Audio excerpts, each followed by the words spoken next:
Hello, good morning students.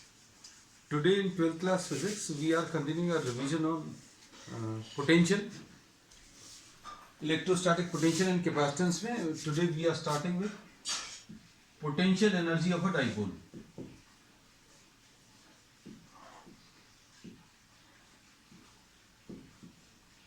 Next topic जो है potential energy of a dipole placed in a uniform electric field. Placed in a uniform electric field. इसमें अभी हम लोगों ने ये पढ़ लिया था uniform electric field. Uniform electric field क्या है? एक ऐसी electric field which is having the same magnitude and same direction at all it's points. अब इसके अंदर अगर आप किसी चार्ज को रखोगे तो इसके ऊपर फोर्स लगेगा, और ये अगर डाइपोल है तो अभी हम लोग बोलेंगे दोनों चार्जेस के ऊपर फोर्स लगेगा. इसके ऊपर फोर्स का जो डायरेक्शन आएगा वो अलोंग द इलेक्ट्रिक फील्ड आएगा और फोर्स की वैल्यू क्यू ई आएगी, और इसके ऊपर जो फोर्स लगेगा उसकी वैल्यू भी क्यू ई आएगी, लेकिन direction of the force will be opposite. तो ये टॉपिक भी अभी हम लोग डिटेल में डिस्कस कर चुके हैं in the previous lectures. If a dipole is placed, if a electric dipole is placed in a uniform electric field तो उसके ऊपर एक टॉर्क लगेगा. तो देखो इसमें पॉजिटिव चार्ज के ऊपर प्लस क्यू ई फोर्स लगेगा and the direction of this force is along the electric field, और इस माइनस क्यू के ऊपर जो फोर्स लगेगा that is opposite to the direction of electric field. तो नेट फोर्स बच्चों इसके ऊपर जीरो है. नेट फोर्स इसके ऊपर जीरो है, और q E along the electric field and q E opposite to the electric field, ये दोनों एक दूसरे को कैंसिल कर रहे हैं, इसलिए नेट फोर्स जीरो है. लेकिन ये दोनों फोर्सेज जो हैं इनका लाइन ऑफ एक्शन सेम नहीं है, तो ये दोनों मिलकर एक रोटेटिंग इफेक्ट जनरेट करेंगे जिसको अभी हम टॉर्क की मदद से मेजर कर सकते हैं. And torque was equal to what? PE sine theta. तो इसमें इस डाइपोल का ओरिएंटेशन अगर अभी हमें डिफाइन करना है तो कैसे डिफाइन करेंगे? सबसे पहले तो पी का डायरेक्शन डिफाइन करेंगे. पी का डायरेक्शन क्या होता है? माइनस क्यू से प्लस क्यू. इलेक्ट्रिक फील्ड का ये डायरेक्शन है, और इन दोनों के बीच में जो एंगल है दैट इज थीटा. तो हम लोग क्या बोलते हैं? Torque acting on this dipole is given by what? P sine theta. P क्या है? इसका डाइपोल मोमेंट. डाइपोल मोमेंट इसमें ई जो है that is the uniform electric field, electric field intensity, और थीटा इसमें क्या है? This is the angle between P and E. अब इस टॉर्क की मदद से, इस टॉर्क की वजह से इसमें एक रोटेटिंग टेंडेंसी रहेगी इन क्लॉकवाइज डायरेक्शन. अब क्या कर रहे हैं? अब हम लोग इस टॉर्क को बैलेंस करने वाला टॉर्क, इसमें अभी हम लोग क्या कर रहे हैं?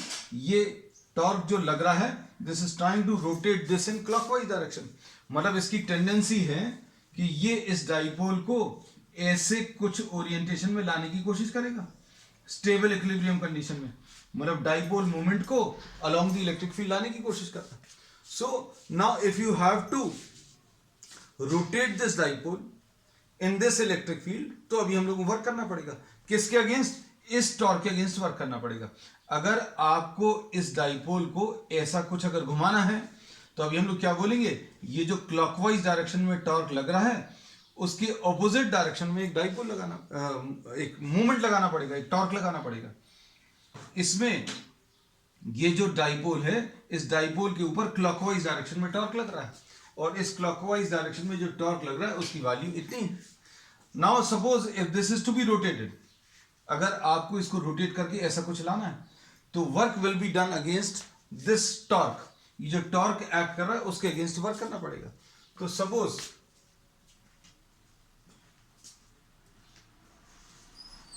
rotate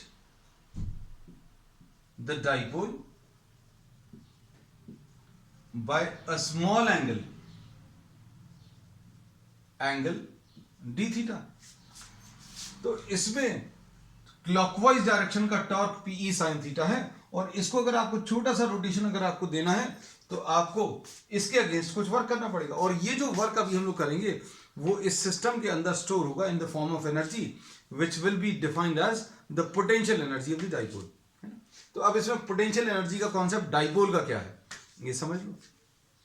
तो किसी डाइपोल को किसी इलेक्ट्रिक फील्ड में रखें, यूनिफॉर्म इलेक्ट्रिक फील्ड में, तो उसके ऊपर टॉर्क लग रहा है और इसको अगर रोटेट करना है तो then some work will be done in rotating the dipole against this torque. ये जो टॉर्क पीई साइन थीटा कर रहा है उसके अगेंस्ट वर्क करना पड़ेगा। तो अब हम लोग क्या बोलेंगे, work done in rotating the dipole by d theta. ये कैसे मिलेगा, d W will be equal to what, tau into d theta. जैसे अब ये लोग वर्क निकालने के लिए फोर्स इंटू डिस्प्लेसमेंट लेते थे, वैसा फोर्स की जगह टॉर्क आ जाएगा और डीएस डिस्प्लेसमेंट की जगह एंगुलर डिस्प्लेसमेंट आ जाएगा। तो अब क्या करेंगे, total work done W will be equal to what, integration of d W, और इंटीग्रेशन ऑफ डी डब्ल्यू ये कितना आ जाएगा, टॉ डी थीटा। ये टॉ की वैल्यू कितनी है, pE sine theta d theta, और इसका रोटेशन सपोज अभी हम लोग ले रहे हैं from theta naught to theta one. Suppose the dipole is rotated from theta naught to theta one. Initial orientation theta naught and final orientation theta one. अब इसको इंटीग्रेट कर लो, सॉल्व कर लो, ये कितना आ जाएगा, पीई इधर बाहर ले लिया कांस्टेंट क्वांटिटीज को, साइन थीटा डी थीटा, और ये थीटा नॉट से थीटा वन। अब क्या करेंगे, ये रफ कर देना बच्चों, heading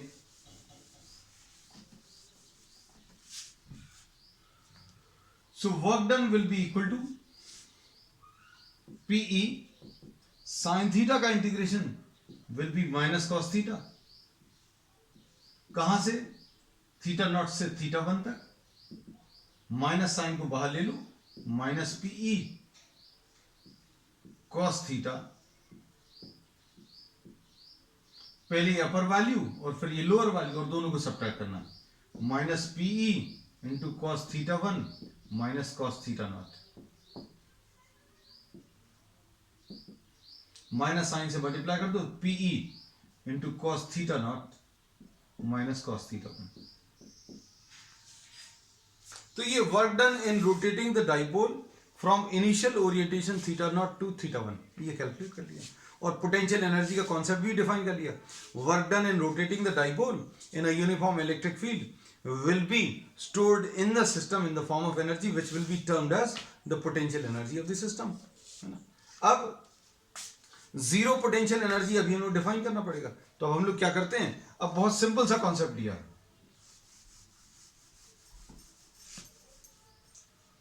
work done in rotating the dipole from theta naught equal to 90 degrees to theta 1 is equal to theta,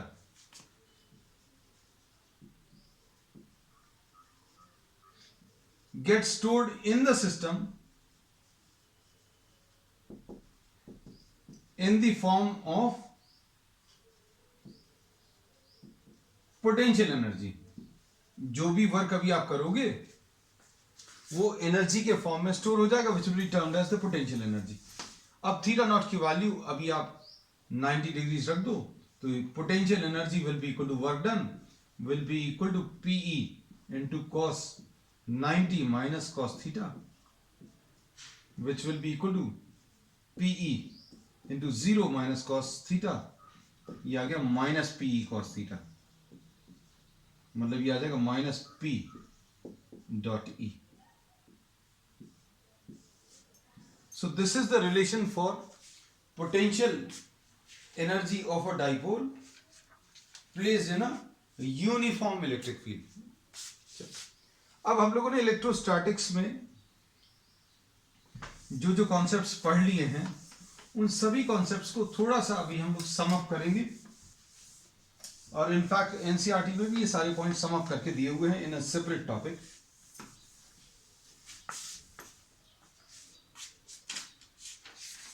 next है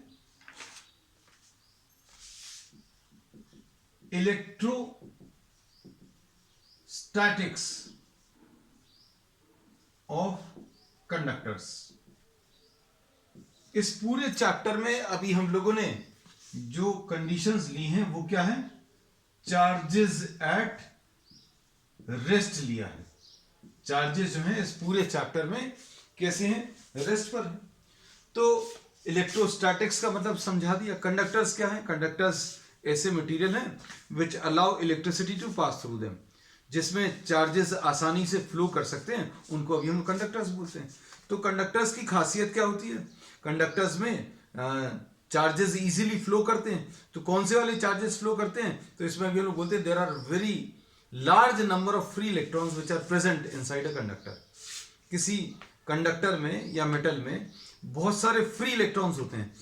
फ्री इलेक्ट्रॉन्स किनको बोलते हैं, ऐसे electrons which are left their parent atoms. ऐसे इलेक्ट्रॉन जिन्होंने अपने पेरेंट एटम्स को छोड़ दिया उनको फ्री इलेक्ट्रॉन्स बोलते हैं। So these are free to move inside the metal surface. और जब आप इलेक्ट्रिक फील्ड लगाते हैं या करंट को फ्लो कराने की कोशिश करें या चार्जेस को फ्लो कराने की कोशिश करेंगे तो चार्जेस फ्लो करेंगे। लेकिन अभी हम लोग यहां पर बोल रहे हैं इलेक्ट्रोस्टैटिक्स, मतलब भले ही conductors, if you are discussing conductors और if you are discussing metals, charges जो हैं रेस्ट पर हैं। बस इसमें ये याद रखना कि charges which flow in a conductor are what, free electrons. ठीक है, चार्जेस जो फ्लो करते हैं वो कौन से, फ्री इलेक्ट्रॉन्स हैं। और इलेक्ट्रोलाइट्स में, ये मेटल्स का केस अभी उन्होंने डिस्कस किया, कंडक्टर्स का डिस्कस किया है। इलेक्ट्रोलाइट्स में हम लोग कहते हैं आयंस फ्लो करते हैं। This aspect will be discussing in detail in the next chapter. तो अब इसमें इलेक्ट्रोस्टैटिक्स वाली कंडीशन अभी हम लोग बेसिकली डिस्कस करनी है। तो सबसे पहला point,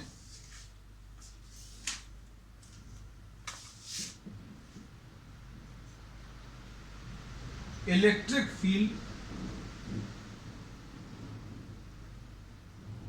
inside a conductor is zero। Electric field बच्चों कंडक्टर के अंदर जीरो होगी। कंडक्टर्स के अंदर अभी हम लोगों ने बोला बहुत सारे नंबर ऑफ फ्री इलेक्ट्रॉन्स होते हैं। सपोज फॉर एग्जांपल अगर आपने कोई आर्बिट्ररी शेप का कंडक्टर ले लिया and due to some reason अंदर सपोज कोई इलेक्ट्रिक फील्ड एग्जिस्ट कर रही है। इलेक्ट्रिक फील्ड अगर एग्जिस्ट कर रही है तो ऐसा कुछ सिस्टम हो सकता है कि इलेक्ट्रिक फील्ड का ऐसा कुछ डायरेक्शन होगा। इलेक्ट्रिक फील्ड का ऐसा कुछ डायरेक्शन होगा मतलब यहां पर एक्सेस ऑफ इलेक्ट्रॉन्स होंगे, यहां पर चार इलेक्ट्रॉन्स की डेफिशिएंसी होगी और इलेक्ट्रिक फील्ड सपोज ऐसा कुछ एग्जिस्ट कर रहा है। तो अभी हम लोगों ने ये पढ़ा है कि किसी कंडक्टर में चार्जेस जो है इजीली मूव कर सकते हैं, और अगर इलेक्ट्रिक फील्ड ऐसी कुछ एग्जिस्ट कर रही है तो इलेक्ट्रॉन्स के ऊपर फोर्स लगेगा और ये इलेक्ट्रॉन्स इधर की तरफ अट्रैक्ट होंगे, तो इसका नेगेटिव चार्ज धीरे धीरे कम हो जाएगा और इलेक्ट्रॉन्स यहां पर आ रहे हैं तो पॉजिटिव चार्ज यहां का खत्म हो जाएगा। So we say that what will happen ultimately, electrons यहां से फ्लो करके यहां जाएंगे तो electric field inside the conductor will become zero. तो कहीं पर भी किसी भी कंडक्टर में electric field inside the conductor is zero. तो अगर कहीं पर किसी भी कंडक्टर में इलेक्ट्रिक फील्ड एग्जिस्ट कर रही है, अगर इलेक्ट्रिक फील्ड एग्जिस्ट कर रही है तो क्या होगा, some redistribution of charges will take place. अगर अंदर इलेक्ट्रिक फील्ड है मतलब क्या है, अगर अंदर इलेक्ट्रिक फील्ड है मतलब कुछ नेगेटिव चार्जेस रहेंगे, कुछ पॉजिटिव चार्जेस रहेंगे, तभी ये इलेक्ट्रिक फील्ड एग्जिस्ट करेगी। इलेक्ट्रिक फील्ड अगर एग्जिस्ट कर रही है तो ये चार्जेस जो फ्री इलेक्ट्रॉन्स हैं वो मूव करेंगे according to the electric field. और अगर इलेक्ट्रिक फील्ड ऐसी कुछ एग्जिस्ट कर रही है तो क्या होगा, इसके जितने भी फ्री इलेक्ट्रॉन्स हैं वो opposite to the field move करेंगे और यहां का पॉजिटिव पोटेंशियल खत्म कर देंगे और यहां का नेगेटिव पोटेंशियल भी कम होता जाएगा and electric field will become zero. तो मेन चीज ये है, electric field inside a conductor,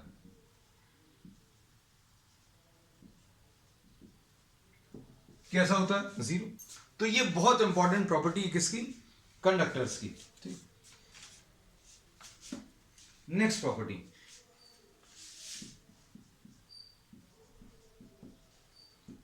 eight the surface of the conductor, बस ये चीज याद रखना, चार्जेस रेस्ट पर हैं। इस पूरे चैप्टर में हम लोग जो पढ़ रहे हैं, we are studying what the conditions for charges to be at rest. Charges जो है रेस्ट पर हैं। At the surface of a charge conductor,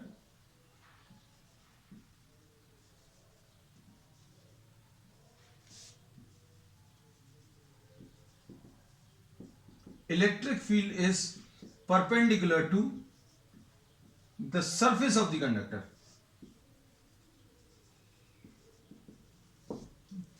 इसको अभी हम लोग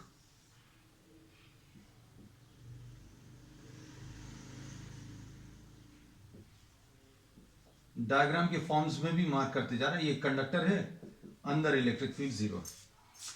इस वाले पॉइंट में देखें, ये सपोज कोई चार्ज कंडक्टर है, इसके ऊपर electric field at every point will be perpendicular to the surface of the conductor. यहां पर अगर आप देखें तो electric field will be perpendicular to the surface. अगर ये पॉजिटिवली चार्ज कंडक्टर है, आर्बिट्ररी शेप का है, किसी भी शेप का है,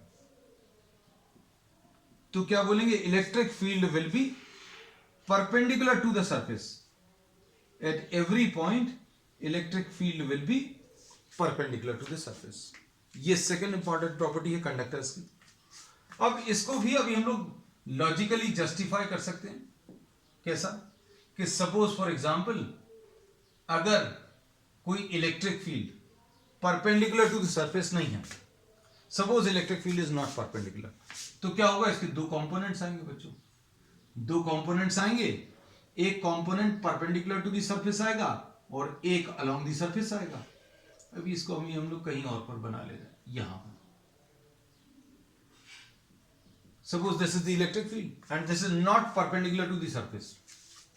ये कॉन्ट्रडिक्शन मेथड से लॉजिक पर बेस्ड अभी हम लोग प्रूव करके बता रहे हैं कि electric field is always perpendicular to the surface.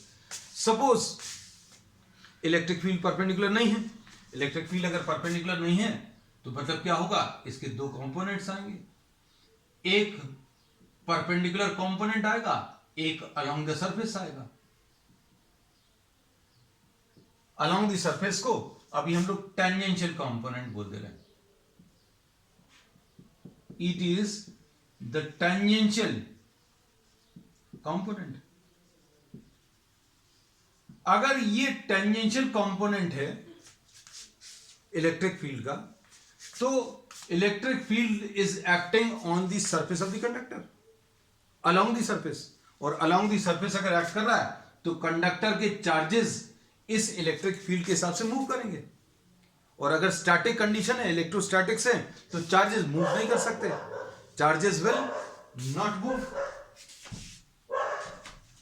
और चार्जेस अगर चलना शुरू करेंगे, चार्जेस अगर मूव करेंगे, तो चार्जेस मूव कैसे करेंगे? चार्जेस के मूव करने की टेंडेंसी कैसी है?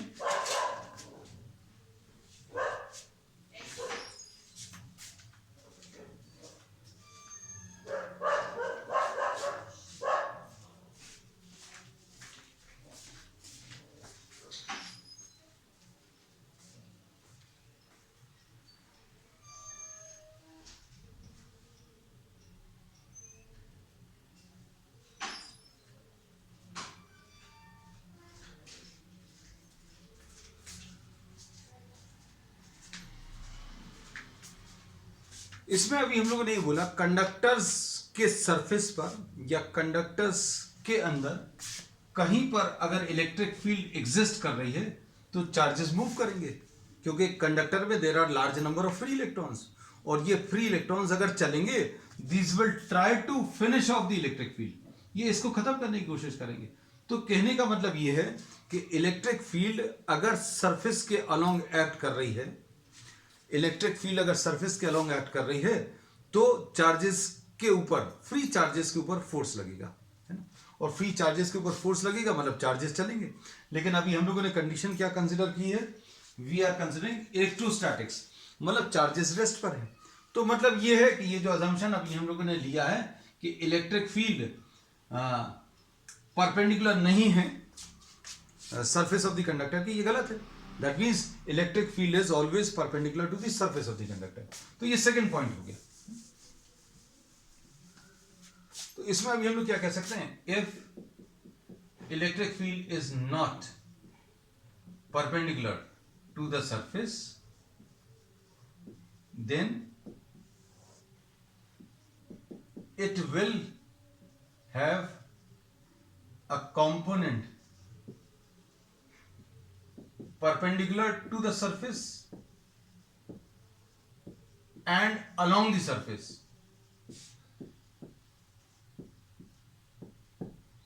Perpendicular to the surface को E perpendicular बोल दे रहे हैं and along the surface को E parallel बोल दे रहे हैं।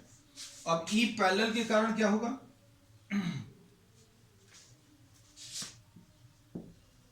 due to E parallel the free electrons of the conductor will experience a force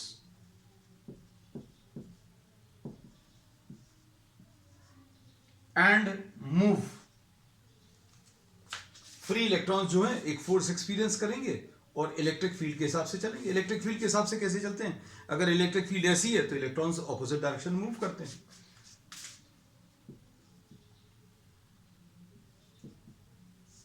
Therefore, for static conditions,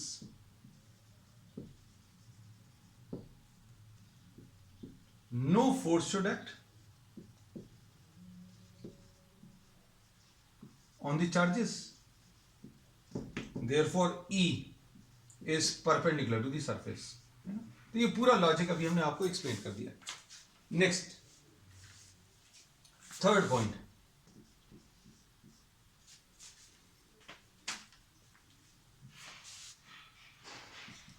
the interior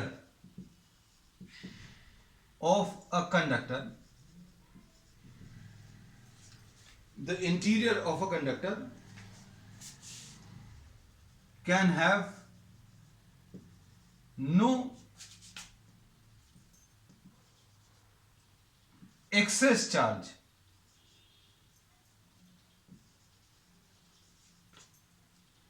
in static condition। अंदर charge exist नहीं कर सकता, है ना। बहुत सिंपल सी चीज है, चार्जेस जो किसी कंडक्टर पर प्रेजेंट हैं these are always present on the surface. Interior region में कभी भी चार्ज नहीं हो सकता। जैसे सपोज फॉर एग्जांपल अगर आपको दो डायग्राम्स दिए जाएं, एक ऐसा कुछ दे दिया और आपको एक ऐसा कुछ दे दिया,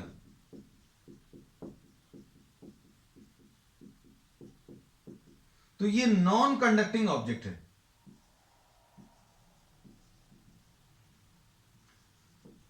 और ये कंडक्टर का डायग्राम है, क्योंकि कंडक्टर में जो भी चार्ज अभी हम लोग देंगे that charge will be present on the surface of the conductor.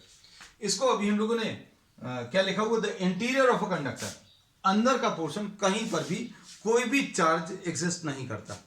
किसी भी कंडक्टर में इंटीरियर रीजन में कोई चार्ज एग्जिस्ट नहीं करता।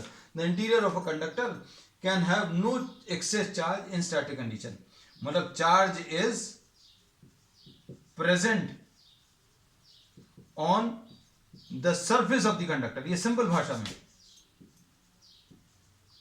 Charge is always present on the surface of the conductor. आप किसी भी ऑब्जेक्ट को, किसी कंडक्टर को अगर चार्ज देंगे तो वो पूरा का पूरा चार्ज कहां पर प्रेजेंट होगा, सरफेस पर। इसको बहुत सिंपल तरीके से ऐसा भी बता सकते हैं, जैसे सपोज फॉर एग्जांपल आपने इस कंडक्टर को अगर ये पॉजिटिव चार्जेस दिए तो क्या होगा, ये पॉजिटिव चार्जेस रिपेल करेंगे और since this is a conductor इसके अंदर चार्जेस फ्रीली मूव कर सकते हैं, तो भाई ये रिपेल करके दूर की तरफ जाएंगे। कहां तक जाएंगे, सरफेस तक जाएंगे। So all these charges which are given will now move to the surface of the conductor and these will be present on the surface. और अगर ये नॉन कंडक्टिंग ऑब्जेक्ट है तो जो भी चार्ज आप दोगे तो जहां पर भी है वहीं पर प्रेजेंट रहेगा. एक तरीका ये है समझने का. दूसरा एक और तरीका भी हम लोग ले लेंगे. ये तो पॉजिटिव चार्जेस के टर्म्स में समझाया था. सपोज बहुत सारे इलेक्ट्रॉन्स दिए. Electrons, suppose some excess electrons are placed inside a conductor interior region में, तो क्या होगा, इलेक्ट्रॉन्स रिपेल करेंगे. एंड रिपेल करेंगे, what will happen, these will try to move apart, दूर की तरफ जाएंगे. लेकिन ये कंडक्टर है, कंडक्टर है तो क्या होगा, इसके अंदर चार्जेस फ्रीली चल सकते हैं. तो क्या होगा, ये चलना शुरू करेंगे बाहर की तरफ. और बाहर की तरफ कहां तक जा सकते हैं, सरफेस तक. So charge given to any conductor will be present on the surface of the conductor. अब इसके बाद अच्छे सुनना, इसको एक तरीके से और समझ सकते हैं.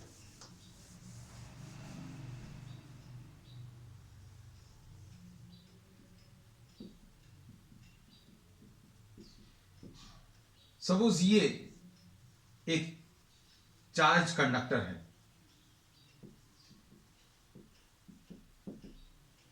इसके अंदर अगर आपने कोई गॉसियन सरफेस ले लिया,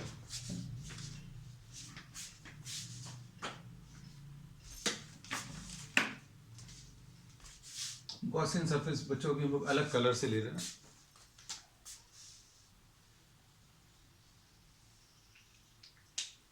ये एक गॉसियन सरफेस है.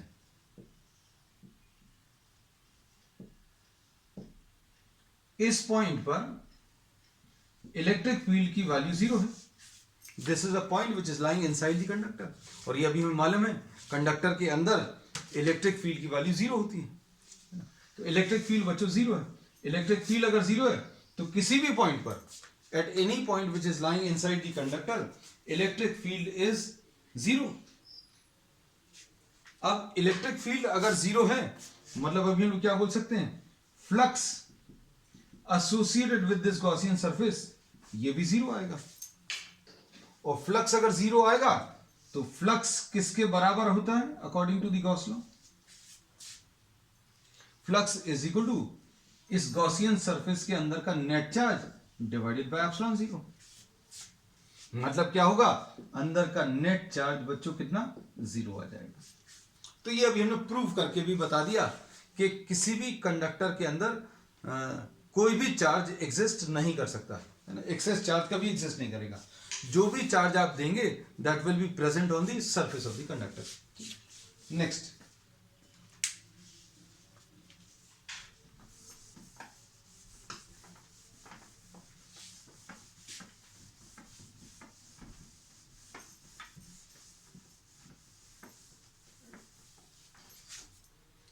next one,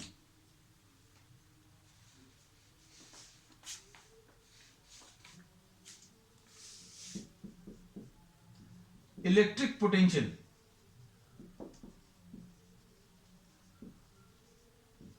at all the points inside the conductor is constant. Potential अंदर के सारे पॉइंट्स पर कांस्टेंट होगा and is equal to the potential on the surface.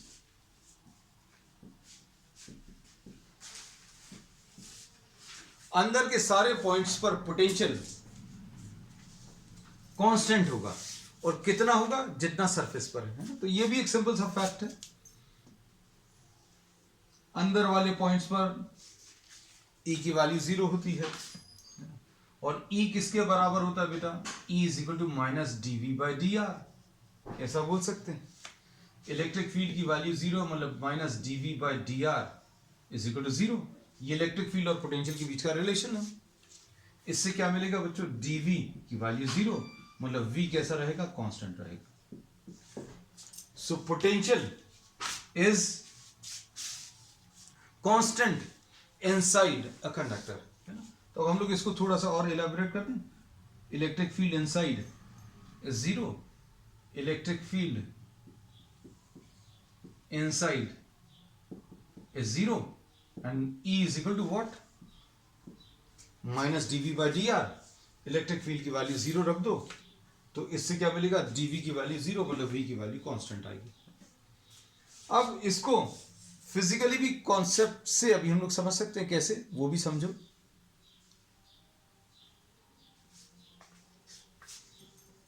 हम लोग ये कहते हैं कि अगर आपको किसी पॉइंट का पोटेंशियल बताना है, जैसे सपोज फॉर एग्जांपल ये कोई चार्ज कंडक्टर है, आपको इस पॉइंट का पोटेंशियल बताना है, या इस पॉइंट का, या इस पॉइंट का। सपोज इनके नाम अभी हम लोग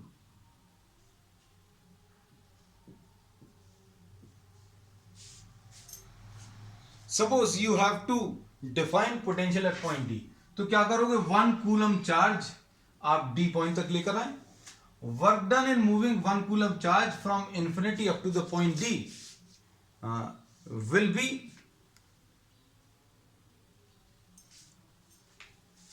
B the potential of point D. Potential at point D अगर आपको बताना है तो कैसे बताएंगे, 1 कूलम चार्ज इंफिनिटी से डी तक लेकर आओ,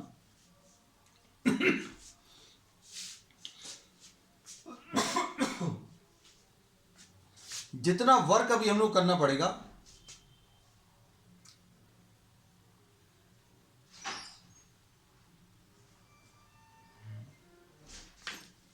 that work will be equal to potential at point D. तो 1 कूलम चार्ज आप लेकर आए हो, तो ये पॉजिटिवली चार्ज कंडक्टर 1 कूलम को रिपेल करेगा, and some work will be done, and work done in bringing 1 coulomb charge up to point D will be equal to the potential at point D. C point का potential बताना है, तो 1 coulomb charge को आप सी तक लेकर आओ, तो जैसे जैसे आप पास में लाते जाएंगे, more amount of work will be done. तो अब हम लोग इसमें ये बोल सकते हैं potential of point C will be greater than potential at point D, क्योंकि 1 कूलम चार्ज को डी तक लाने में और 1 कूलम चार्ज को इंफिनिटी से सी तक लाने में कंपेयर करें, तो सी तक लाने में आपको ज्यादा वर्क करना पड़ेगा, मतलब पोटेंशियल सी पॉइंट का ज्यादा है। 1 कूलम चार्ज को इंफिनिटी से बी तक लेकर आओ, still more amount of work will be done. ऐसे ही अगर आप 1 कूलम चार्ज को ए तक लेकर आओ, some more amount of work will be done in moving the charge up to the point A. So we say that potential of A will be greater than potential of B, will be greater than potential of C, will be greater than potential of D. ऐसा कह सकते हैं। अब इसके बाद अगर आप अंदर लेकर जाओगे 1 कूलम चार्ज को, तो अब क्या होगा, अंदर कोई भी चार्जेस प्रेजेंट नहीं है, आपको जितना वर्क, जैसे सपोज यहां तक लाने में 5 जूल ऑफ वर्क करना पड़ा, इंफिनिटी से यहां तक, इंफिनिटी से सी तक लाने में 7 जूल्स ऑफ वर्क, इंफिनिटी से बी तक लाने में 10 जूल ऑफ वर्क, इंफिनिटी से 1 कूलम चार्ज को ए तक लाने में 15 जूल ऑफ वर्क करना पड़ा। अब आपको अंदर अगर चार्ज को लेकर जाना है तो कोई वर्क नहीं करना पड़ेगा, no extra work will be done, because अंदर कोई भी चार्जेस प्रेजेंट नहीं। So we say that potential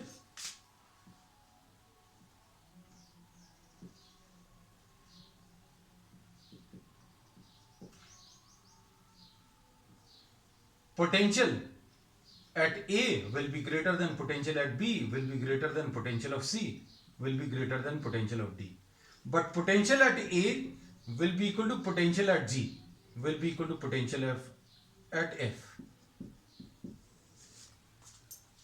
ठीक, तो अंदर के जितने भी पॉइंट्स हैं उन सभी पर पोटेंशियल सेम होगा, और कितना होगा, जितना पोटेंशियल सरफेस पर है। इसका पोटेंशियल और इसका पोटेंशियल सेम है, किसके बराबर है, this is equal to the potential at the point A. ठीक है, तो बच्चों आज के लिए इतना ही, we will continue with the remaining topics on the next one. That's all for today.